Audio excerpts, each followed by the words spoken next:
Chapter 4, Partnership. Partnership. Two or more people pooling their money, skills, and resources to run a business, agreeing to share the profits and losses of that business.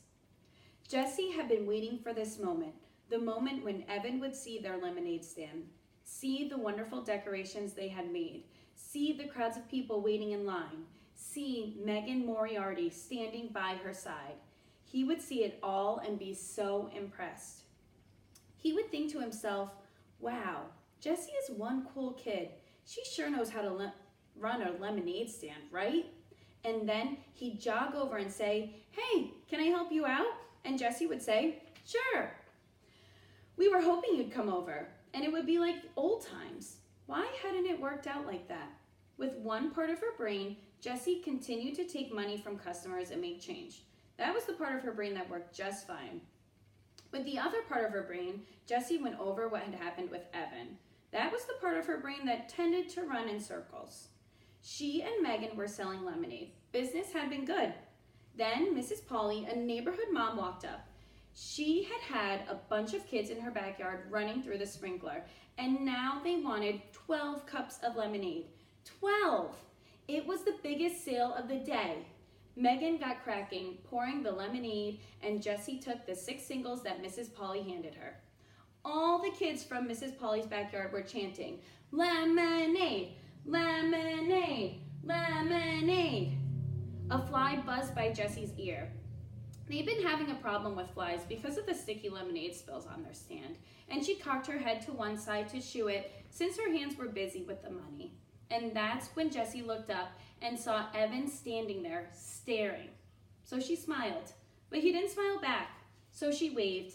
Even though she had all that money in both hands, she waved so he'd know that she was happy to see him. And then he stalked off, all stiff-legged and bristly, and she never got to say, sure, we were hoping you'd come over, like she'd rehearsed in her head. And just then, Tommy Polly, who was 2 years old, pulled down his bathing suit and peed right on the lawn. And Megan laughed so loud, Jessie was sure you could hear it all over the neighborhood. That's what had happened. That's exactly what had happened. But Jessie knew that something else entirely had happened, and she didn't get it. The way she didn't get a lot of things about people. All she knew was that the sight of Evan walking away from her the second time that day, made her feel so sad and alone that she just wanted to run home to her room and curl up on her bed with Charlotte's Web. Hey, Madam Cash Register, said Megan, nudging her. You're falling behind. Ring 3 for this lady and 1 for this kid here. Jessie turned away from the retreating figure of Evan. That's $1.50, she said to the woman standing in front of her. She took the $5 bill the woman was holding out and made change from her lockbox, focusing all her energy on the part of her brain that worked just fine. It's true that when Evan had first walked out of the garage, Jessie had banged up to her room and tried to think of every way possible that she could make his life a living misery. She thought of telling Mom that Evan was the one who broke the toaster by playing hockey in the house, which is not allowed. She thought of taking back every one of her CDs from his room, even though she knew that would mean she'd have to give back all of his CDs. She even thought of putting peanut butter in his shoes. This was something she read in a book, and she loved to imagine that moment of horror when he'd think he'd somehow gotten dog dew inside his shoes. But when these ideas had finished bouncing around in her brain, and when her breathing had returned to normal, and her fists weren't clenched at her sides anymore, she knew what she really wanted was to get the old Evan back. The one who was so much fun to be around. The one who helped her out of every jam. Like when she ate all the Lorna Doones that Mom had set aside for the Girl Scout meeting, and Evan had ridden his bike to the 7-Eleven and bought a new package before Mom even noticed. Or when she accidentally, well, not accidentally, but how was she supposed to know, picked the red flowers in Grandma's garden that were a hybrid experiment? Evan had said they'd both done it so that Grandma's disappointment was spread around. Or the time that Jessie had smashed the ceramic heart that Daddy had given her because she was so mad that he had left them. And then, when she had cried about her broken heart, Evan had glued every single last piece together again. She wanted back the Evan who was her best friend. But Evan didn't want her because he thought she was a baby and she was going to embarrass him in Mrs. Overton's class. So she had to prove to him that she was a big kid. So that she could keep up with the crowd, that she could fit in, even with his 4th grade class. I'll show him I can sell lemonade too, just as good as him and Scott. I won't embarrass him. So Jessie got down to business. She knew she needed a partner. From past experience, she learned that having a lemonade stand alone wasn't considered cool. It was considered pathetic. And her partner would have to be a 4th grade girl because that's what this was all about, showing she could fit in with the 4th graders. So the question was, who? It had to be a girl who lived in the neighborhood or at least close enough to bike to her house. And it had to be someone that Jessie had talked to at least once. No way could she call up a girl she'd never even talked to, and it had to be someone who seemed nice. This last part was a problem because Jessie knew that she often thought people were nice and then they turned out to be not nice. Case in point, those 2nd grade girls. So Jessie decided it had to be someone who Evan thought was nice. Evan knew about these things. He was the one who had explained with his big arm around her shoulder, Jessie, those girls are making fun of you. They are not nice. When Jessie thought about all these different requirements, there was only one obvious answer, Megan Moriarty. She lived less than 3 blocks down the street. Jessie had said hi to her a few times while biking in the neighborhood. And Evan must have thought she was nice because Jessie had found a piece of paper in his trash can with Megan's name written all over it. Why would he cover a page with her name if he didn't think she was a nice person? Jessie went to the kitchen and climbed onto the stool so that she could reach the cabinet over the stove.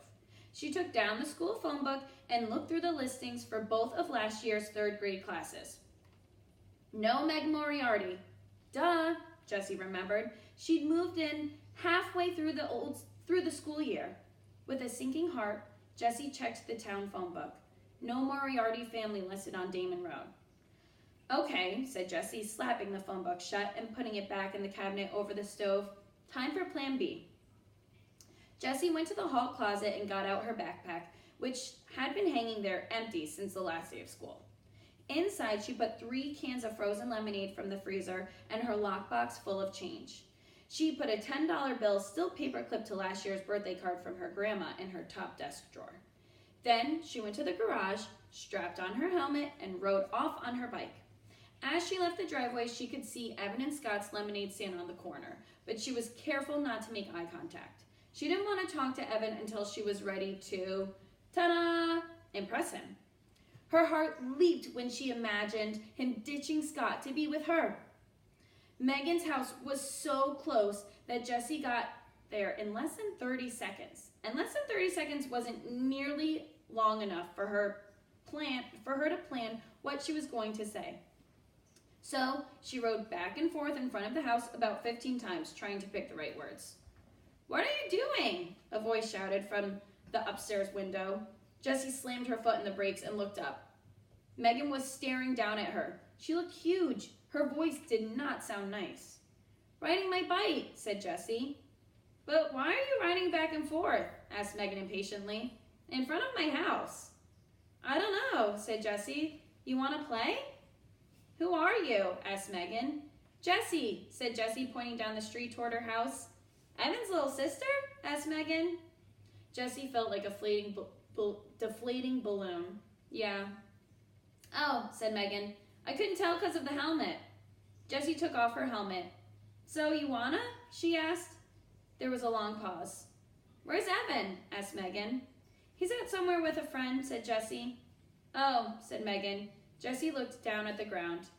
"People tell you things," Evan had told her once, "with their hands and their faces and the way they stand. It's not just what they say. You gotta pay attention, Jess. You gotta watch for the things they're saying, not with their words." Jessie looked back up. It was hard to see Megan at all. She was so far up and behind the window screen. Jessie sucked in her breath. Do you want to do something? Another long pause. Jessie started counting in her head. 1 1,000, 2 1,000, 3 1,000, 4 1,000, 5 1,000, 6 1,000. Sure, said Megan. Then her head disappeared from the window. A minute later, Megan was at the front door. Hey, she said, opening the screen. Jessie raised her hand in something that was halfway between a wave and a salute as she walked in. Her sweaty bangs stuck to her forehead where the helmet had mashed them down. She was so nervous about saying something stupid, she didn't say anything at all. Megan leaned against the banister of the stairs and crossed her arms. So, said Jessie. She stared at Megan, who was fiddling with the 7 or 8 band bracelets on her arm. Jessie counted 2 Livestrongs, 1 Red Sox World Champs, 1 March of Dimes, and 1 Race for the Cure. What's that one? She asked, pointing to a band bracelet with tiger stripes. Megan stretched it off her wrist and gave it to Jessie. It's for the Animal Rescue League. My mom gave them some money, so they gave us this and a bumper sticker. I've got 22 band bracelets. Cool, said Jessie, handing the bracelet back.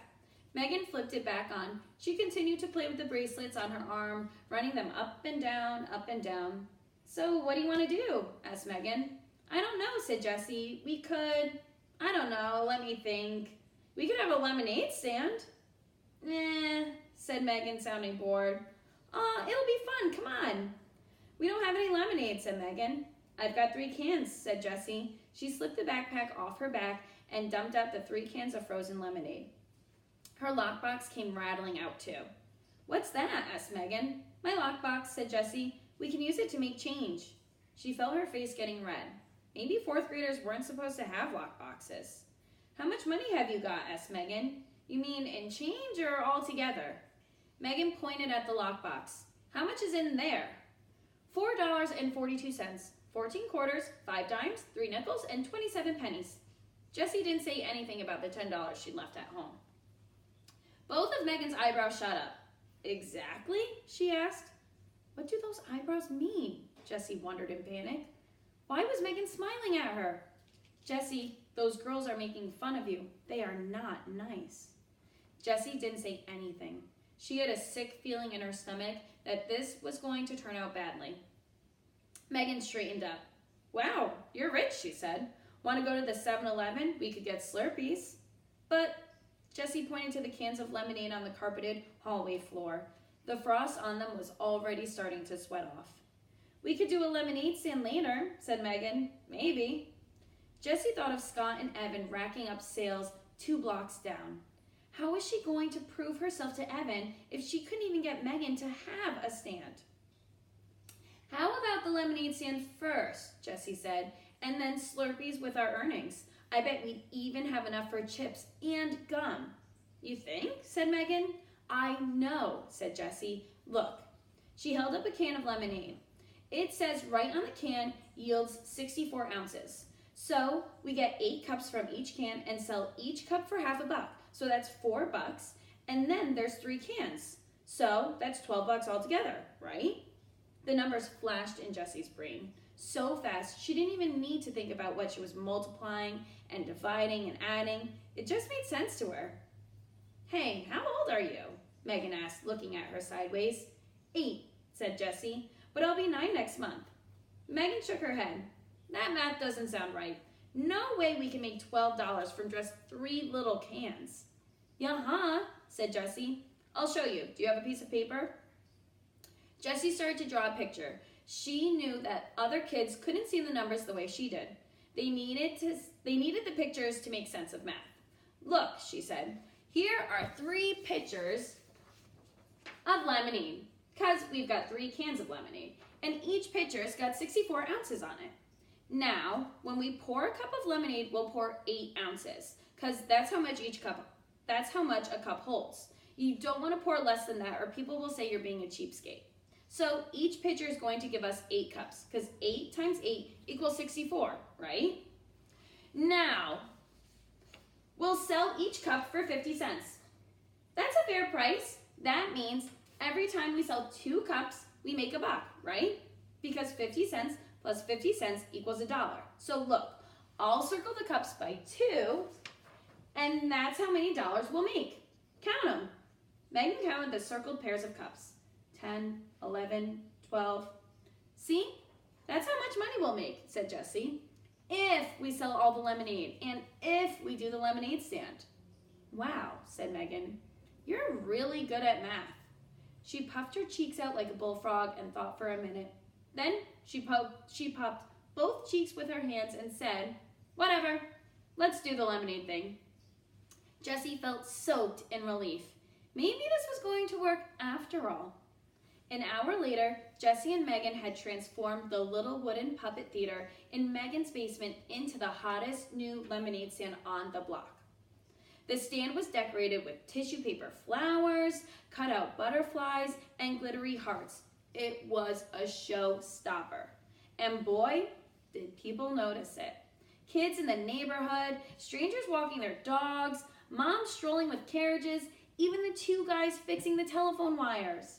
They all came to buy lemonade. And just when Jessie and Megan were on the verge of running out, Mrs. Moriarty went to the store and bought 3 more cans, free of charge. So when Mrs. Polly asked for 12 cups at exactly the moment that Evan rounded the curve and saw her lemonade stand, Jessie felt like she'd just scored 100 on a test and gotten 5 points for extra credit. So why did Evan stomp off? And how come she didn't feel like she'd won anything at all?